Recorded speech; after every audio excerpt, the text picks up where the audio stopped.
This is China covered in pollution last year. But this year, the skies are clear. That's because the coronavirus epidemic had brought much of the country to a standstill for several weeks, causing a huge drop in pollutants like nitrogen dioxide, a harmful gas that's emitted when burning fossil fuel. Compared to previous years, it's below typical levels. If you close down factories or reduce the amount of cars on the road, you're going to reduce the pollution levels. And from that, we can deduce that the economic activity has been decreased. In early February, Chinese President Xi Jinping publicly declared a people's war against the virus, that extreme measures like shutdowns that prevented people from returning to work were necessary. But he also cautioned that those efforts should not jeopardize economic development. Now, a dramatic change in pollution over the country suggests that striking that balance could be difficult. In the past few decades, China has grown to become the world's largest coal consumer. Its large manufacturing-based economy burns 95% of the country's coal, making it the world's biggest emitter of greenhouse gases. Usually during the Lunar New Year, most industries wind down for a week and power plants burn a lot less coal.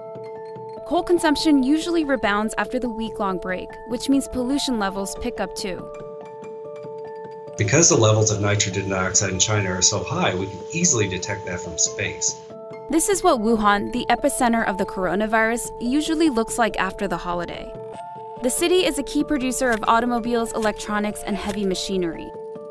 But this year, the demand for coal hasn't immediately rebounded since many workers have been stranded at home in lockdown cities. And nitrogen dioxide levels have dipped.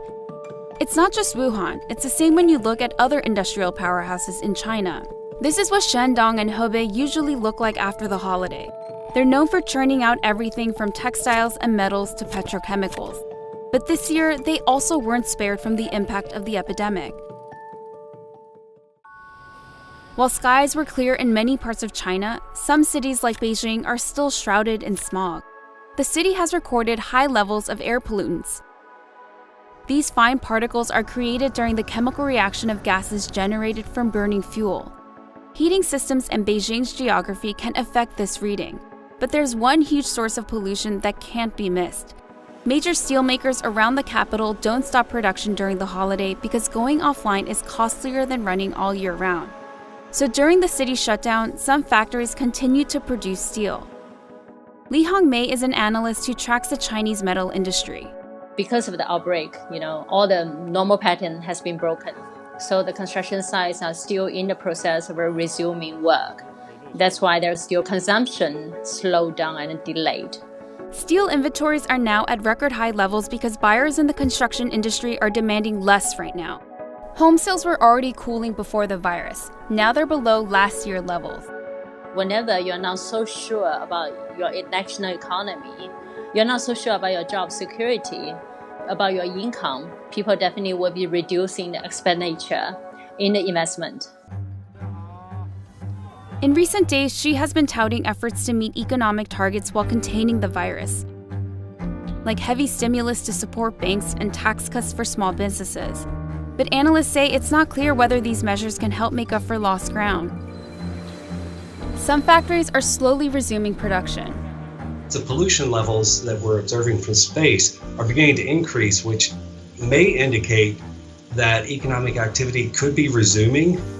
Beijing recently put out the first full month of economic data after the virus hit China. The index tracks business sentiment among manufacturing and service sectors, and it falls below the lowest level recorded during the global financial crisis. An increase in the number of infections overseas could also put China's economy at greater risk, complicating efforts to meet Xi's economic goals for this year. For now, one of the most visible indicators to see how it all plays out might be just to look up at the skies.